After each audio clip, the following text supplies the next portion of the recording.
Un scénariste cherche-t-il l'inspiration lorsqu'il compose une histoire ?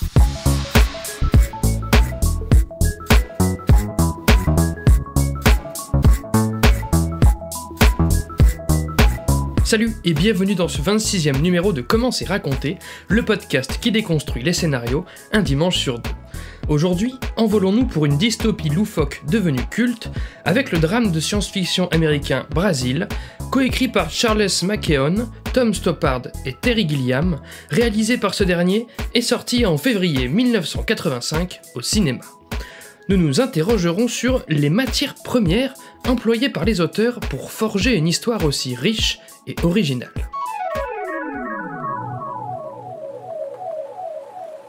Sam Lowry est un bureaucrate dans un monde rétro-futuriste totalitaire. Il se contente de son travail et de sa petite vie tranquille, tout en s'échappant en rêve dans un monde de héros romantiques.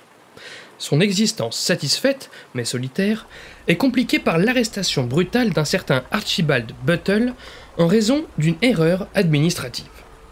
Il tente de réparer cette injustice et doit lutter contre un système extrêmement contrôlé qui le considère de plus en plus comme un dissident. Extrait de la bande-annonce. Brazil. You're so pleased. You can make it. Right this way. It's about flights of fantasy. And the nightmare of reality. We're all in this together. Terrorist bombings. I don't think it involves anything unsavory. You trust me, Jack? And late night shopping. True love. You don't trust me? Trust you? Trust you? The man who hijacks my truck, loses me my job, has every security man in town looking for me? Of course I trust you. I was only trying to help. Yeah. And creative plumbing. There's your problem. Can you fix it? No, I can't. From Terry Gilliam, director of Time Bandits, Jonathan Pryce. Sam, what are we going to do with you? Robert De Niro. I came into this game for the action, the excitement. Go anywhere, travel light, get in, get out, wherever there's trouble, a man alone. Katherine Hellman. And Michael Palin. We've always been close, haven't we? Yes, Jack? Well, until this all blows over, just stay away from me. Brazil. Ce numéro du podcast ne fait pas exception à la règle, attention spoiler. Au premier abord, vous êtes sûrement perplexe face au titre de cette analyse. Quelle source pour la création ? Bah, tout, partout. Comme le formule la danseuse et chorégraphe américaine Twila Tharp dans son livre Le réflexe créatif, tout est matériau de base, tout est utilisable et pertinent pour générer des idées. En observant le monde qui nous entoure, en lisant des livres, en conversant, en scrutant la société ou la nature, tout ce qui nous entoure est susceptible d'inspirer la création. La chorégraphe emploie le terme anglo-saxon « scratching » pour désigner l'activité de sonder les éléments qui nous entourent afin de trouver de l'inspiration, tel un humoriste épluchant les actualités afin de produire ses vannes. Néanmoins, le film Brasil me questionne. Une telle profusion d'idées, certaines réelles, d'autres fantaisistes, certaines de l'ordre du gag et d'autres de la satire, certaines drôles, d'autres tragiques, certaines interconnectées et d'autres indépendantes, me pousse à chercher comment l'inspiration mène des auteurs à générer une œuvre aussi homogène dans son résultat, bien qu'aussi hétérogène dans ses ingrédients. Commençons par la base des bases, qu'écrire. Quand un ou une scénariste aborde un projet, quelle sera son intention première, la direction prise dès le départ ? Il existe un adage largement répandu à ce sujet, dont je ne connais pas d'ailleurs la source, « Write what you know », écris ce que tu connais. Aux auteurs perdus, il est conseillé de se référer à ce qu'ils connaissent personnellement, pour trouver de quoi raconter. Évidemment, une leçon comme celle-ci a ses limites, surtout si on la considère littéralement. Je doute que Terry Gilliam et ses co-auteurs aient vécu dans le futur pour écrire un scénario futuriste, ou aient travaillé dans les services secrets pour écrire l'intrigue de la dernière partie du scénario, ou aient des connaissances approfondies en chauffage pour écrire le personnage campé par De Niro. Plus encore, souligne Robert McKee dans son livre Story, parmi les pires scénarios figurent d'après lui les autobiographies, car, le plus souvent, ces récits privilégient la vérité et les faits à la vraisemblance. Je vous rapporte à l'épisode du podcast sur Édouard de Main d'Argent, dédié à ce sujet. Bref, le fait que les événements soient réels n'implique pas qu'ils emballeront le spectateur. Par ailleurs, tout dépend du point de vue porté dessus. Or, on est rarement objectif, omniscient et mesuré quand on raconte ses propres mésaventures. Je ne vais pas dire qu'un scénario autobiographique est forcément mauvais, il y en a plein de bons, mais force est de constater que le cinéma ne se contente pas de raconter ce que les scénaristes connaissent. Chaque dramaturge tord alors le cou à cette formule à sa manière. Dans le recueil de témoignages Tales from the Script, le scénariste Josh Friedman y répond en disant qu'il ne connaît rien. Donc il n'écrit pas ce qu'il connaît, mais ce qu'il aime, tout simplement. De son côté, le dramaturge David Corbett conseille dans son ouvrage The Art of Character d'écrire non pas sur ce que l'on connaît, mais sur ce que l'on ne connaît pas de ce que l'on connaît. Autrement dit, un scénariste devrait approfondir, devrait explorer ce qu'il connaît déjà du monde qui l'entoure. On se rapproche ainsi d'un compromis déjà plus raisonnable, celui d'un auteur curieux qui se renseigne sur un sujet qu'il souhaite traiter, ou pourquoi pas qui invente totalement des choses, mais là encore, sur les bases d'éléments qu'il connaît déjà. Mais la réponse la plus pertinente à mon goût, ou du moins la plus juste, à cette histoire d'écrire exclusivement sur ce que l'on connaît, nous vient de l'auteur Nathan Englander dans une interview accordée à la chaîne YouTube Big Think. Pour lui, cet adage est mal interprété, et est donc combattu à tort. Il ne s'agit pas d'écrire sur ce que l'on connaît en termes de vérité, en termes de faits, mais d'écrire sur ce que l'on connaît en termes d'émotions, de ressentis, de sentiments, d'humanité. Si vous savez par exemple ce que cela fait que de se sentir abandonné, alors vous pourrez aussi bien raconter l'histoire d'une personne abandonnée par son conjoint, que d'une entreprise abandonnée par un collaborateur, ou que d'un extraterrestre abandonné par un robot. Dans le making-of de Brasil, est demandé à l'équipe du film ce qu'elle pense du sujet de l'histoire. Gilliam répond, sans grande certitude, que Brasil raconte l'impossibilité de fuir la réalité. C'est un sentiment que l'on peut tous ressentir à un moment ou à un autre. Comme le protagoniste Sam Laurie, qui n'échappe pas à son cauchemar, qui n'échappe pas à l'entêtement de sa mère voulant le caser avec la fille d'une amie, qui n'échappe pas à l'entêtement de son boss voulant le promouvoir, qui n'échappe pas à son amour pour la mystérieuse Jill Layton, qui n'échappe pas aux diverses procédures administratives, notamment aux 2 chauffagistes qui interviennent chez lui et retournent son appartement dans tous les sens, et enfin qui n'échappe pas à la politique totalitaire parano menant à une sentence aussi injuste que cruelle, la lobotomie. Le monteur du film, Julian Doyle, également dans le making-of, pense de son côté que Brasil parle des relations interpersonnelles dans un monde ayant perdu son humanité. Comme le boss de Sam, qui ne l'apprécie que par intérêt, ou Jack, l'ami et collègue de Sam, qui finit par le trahir pour sauver son poste, ou la mère de Sam, qui ne voit en lui qu'un moyen de se mettre, elle, en avant auprès de ses amis, toute narcissique qu'elle est, ou Jill, qui longtemps éprouve une grande méfiance à l'égard de Sam, malgré ses bonnes intentions. Ou dans un registre plus positif, l'ingénieur chauffagiste Harry Tuttle, qui aide Sam gratuitement, pour le simple plaisir d'exercer son travail clandestinement, à l'encontre des normes étouffantes exigées par les autorités. Bref, je ne saurais dire si Brasil parle au fond d'une réalité impossible à fuir, des relations interpersonnelles dans un monde qui a perdu son humanité, ou d'autres choses. En tout cas, il y a fort à parier que chaque auteur de ce film l'a construit avec une ou plusieurs émotions en tête. Peut-être que l'idée première à l'origine du scénario était une image, une réplique, une situation, mais lorsqu'il a fallu construire l'ensemble du récit, on peut raisonnablement établir que les auteurs en sont arrivés, tôt ou tard, à agréger les idées autour d'un sentiment intime, fort, structurant, qu'ils connaissent personnellement. J'aimerais que nous passions ainsi un petit moment supplémentaire sur cette éternelle question de l'humain au cœur d'un film. Dans son livre « Comment écrire un film en 21 jours », moins putassier que son titre ne le laisse présager, Vicky King invite les auteurs à partir de l'humain, et non de l'humanité. On prête ainsi souvent à Brasil des intentions d'allégorie sur la société, et en effet, l'œuvre critique à merveille les limites d'un monde capitaliste, bureaucrate et superficiel, le tout de façon intentionnelle, à n'en point douter. Mais un film ne peut se construire autour d'une volonté de dépeindre une société entière. On accoucherait alors de personnages prétextes à présenter un contexte, à diffuser une morale, donc à une émotion artificielle. Bien sûr que l'on peut partir d'une morale pour écrire une histoire, mais elle ne sera pas au centre du récit. L'émotion sera au centre, l'humanité sera au centre, les personnages seront au centre. Et de leurs agissements, de leurs périples, de leurs déboires, découlera la morale ou la satire que l'on souhaite ou non véhiculer.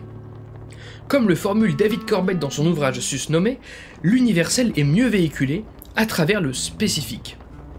Pour la question du propos, de la morale, tout ça, je vous réfère au numéro de Comment c'est raconté, dédié au film Grave, de Julia Ducournau. Donc, partir de l'humain et non de l'humanité.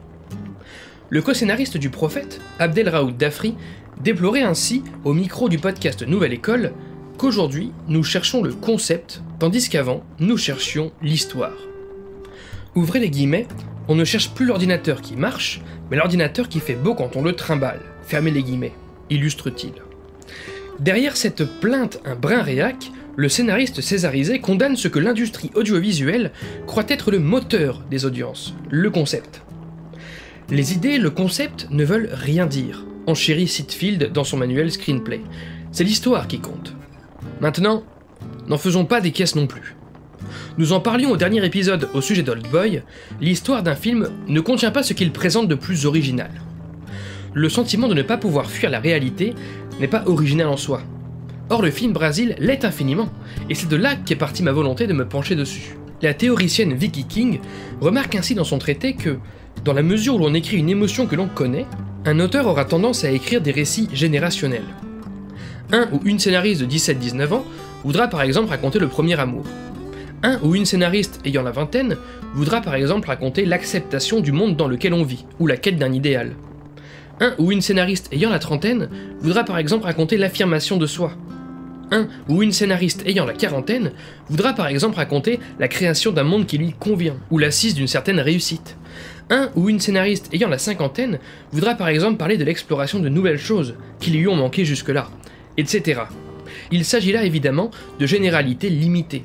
Chacun évolue à son rythme, affronte ses propres désirs et chagrins, voire choisit de raconter une problématique d'une autre génération, d'une autre communauté, mais on en revient toujours à ces thèmes universels et donc banals que chacun peut se voir traverser à un moment ou à un autre de sa vie. Terry Gilliam a travaillé sur Brasil durant sa quarantaine, ce qui correspond à peu près à cette tranche d'âge où l'on a l'expérience comme la force de chercher à créer un monde meilleur.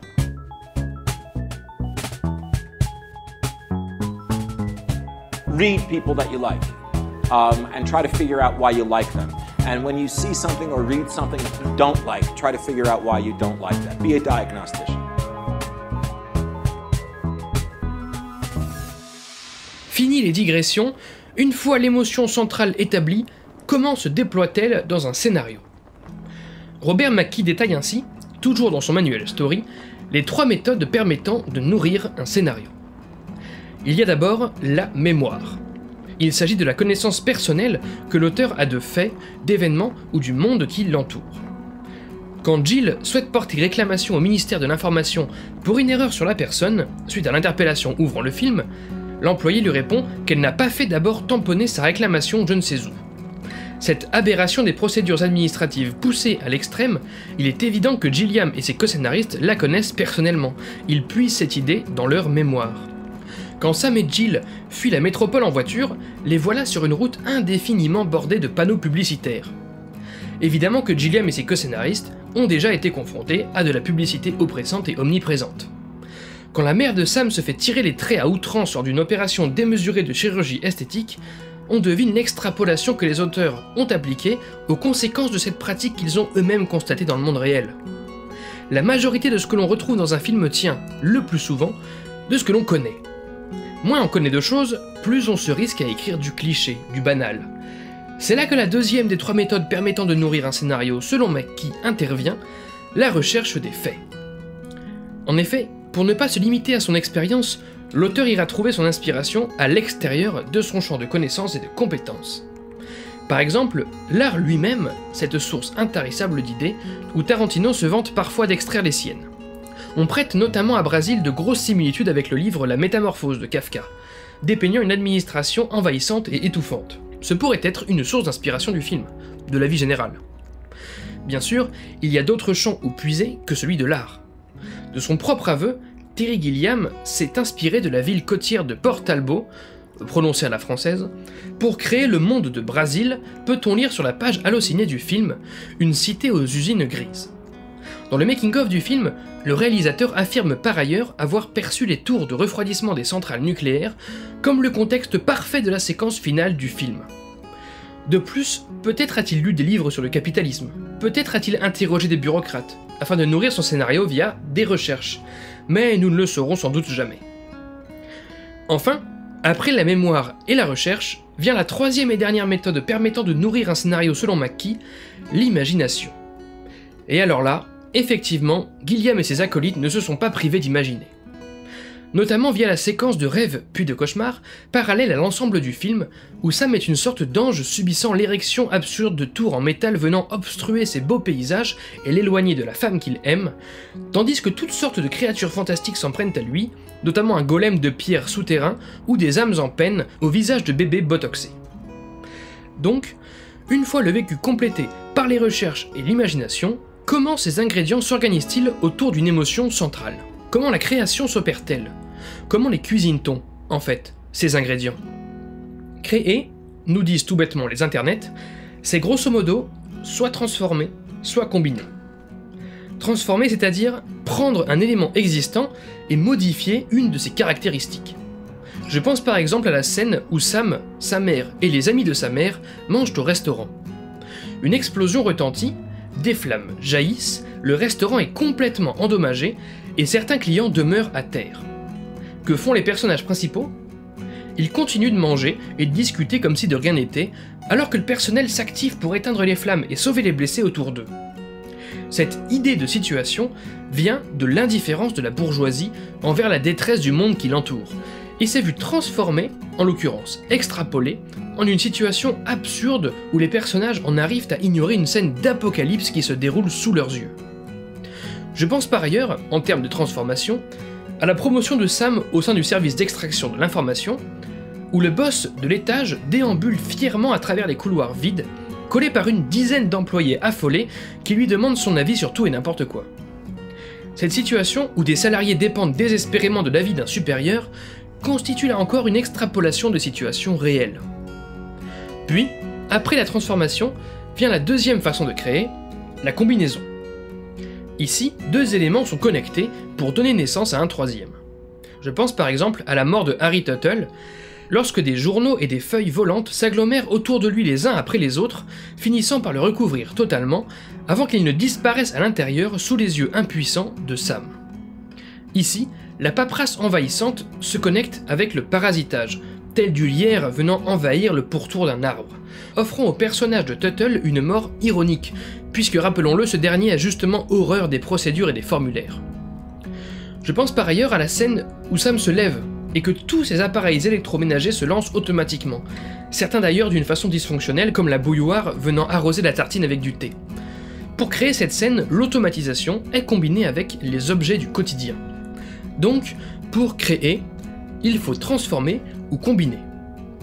Mais n'oublions pas que tout cela se fait au service d'une émotion, d'un ressenti ou d'un sentiment cohésif. Les 4 exemples que je viens de citer alimentent en partie ce sentiment de ne pas pouvoir fuir la réalité, ou cette problématique des relations interpersonnelles dans un monde déshumanisé, comme on en parlait juste avant. Néanmoins, ne soyons pas totalitaires à notre tour dans le rapport au scénario. Un peu de création gratuite, sans humanité existentielle derrière, ne fait pas de mal. Je pense notamment à cette scène de Brésil où Sam voit son bureau traverser le mur car il le partage avec le bureau voisin. S'ensuit une bataille à qui tirera le plus le bureau de son côté de la cloison. Ce gag, combinant un meuble avec cette idée d'une couette que l'on tire vers soi, s'il critique peut-être l'austérité des conditions de travail en bureau, pourrait parfaitement exister pour lui-même, sans lien avec l'émotion globale de l'histoire. L'idée fonctionne et nous amuse. Ainsi, ces créations gratuites, entre guillemets, peuvent aisément se mêler à des créations au service du tout, au service d'une émotion globale. Plus généralement sur cette idée de création, non seulement est-il possible de combiner et de transformer le fruit de votre vécu, de vos recherches et de votre imagination, mais il est en plus possible de combiner et de transformer ensemble le fruit de ces combinaisons et de ces transformations. En d'autres termes, vous pouvez créer à partir de ce que vous avez créé. On parle alors de milking, d'optimisation narrative, et j'en parle dans l'épisode du podcast dédié au film Réalité. Je pense par exemple à cette idée de coupler ingénieur chauffagiste et procédure, menant les deux techniciens à imposer à Sam d'intervenir chez lui. Sauf que ce même recours extrême à la procédure permet à Sam de refuser dans un premier temps leur intervention, comme eux-mêmes ne sont pas en possession d'un certain formulaire J27B6. Bref, ici la notion de procédure est utilisée pour créer deux idées distinctes, celle de l'intervention forcée et celle du refus, alors confrontées l'une à l'autre pour donner lieu à une troisième, celle de l'escalade de conflit qui prendra lieu entre Sam et les deux techniciens. L'intérêt de la création, et je terminerai là-dessus, est de concilier le familier avec l'original, c'est-à-dire la formule idéale, nous dit David Trottier dans sa Screenwriter's Bible. En effet, c'est par ce travail de création que l'auteur accouche d'une œuvre avec laquelle le spectateur s'identifie, via ce qui lui est familier dans la forme comme dans le fond, et c'est également par ce travail de création que l'auteur accouche d'une œuvre qui surprendra le spectateur, par ce qu'elle apporte d'imaginer et de documenter. Une œuvre constituée exclusivement de matériel inconnu nous laissera sur le carreau, là où une œuvre constituée exclusivement de matériel connu nous laissera ennuyés. Tout est question de dosage. La force particulière de Brasil à ce sujet réside notamment dans l'intelligence de sa création. Il y a 15 ou 20 ans, le film se voyait déjà qualifié de visionnaire, dépeignant alors par son imagination des situations qui ont finalement eu lieu. Mais, même aujourd'hui, plus de 30 ans après la sortie du film, la réalité vient tristement confirmer la satirique imagination débordante de Gilliam et de ses co-scénaristes. Comme les barres nutritives feed, non sans rappeler la bouillie visuellement neutre servie au restaurant dans le film, dont le contenu est affiché sur un dessin, ou comme la maison complètement connectée de Sam, non sans rappeler le développement actuel de la domotique, ou comme la sécurisation à outrance des espaces publics via divers robots et scanners, à l'image de l'actuel plan Vigipirate en France, ou encore comme ce minuscule véhicule ridicule que conduit Sam à un moment, non sans rappeler l'insolite Renault Twizy. Bref, sur cette question d'original et de familier, ce que Brasil proposait d'original à une époque est tristement devenu familier de décennie en décennie. Fondu en noir pour ce 26e numéro de Comment s'y raconter. Merci pour votre écoute, j'espère qu'il vous a intéressé. Retrouvez toutes les sources de cet épisode et tous les liens du podcast dans la description et sur ccrpodcast.fr, dont Facebook, Insta, SoundCloud, Spotify, tout ça, mais encore et surtout Apple Podcast. Pour ce dernier, je vous invite à laisser 5 étoiles et un commentaire, c'est très important pour le référencement du podcast.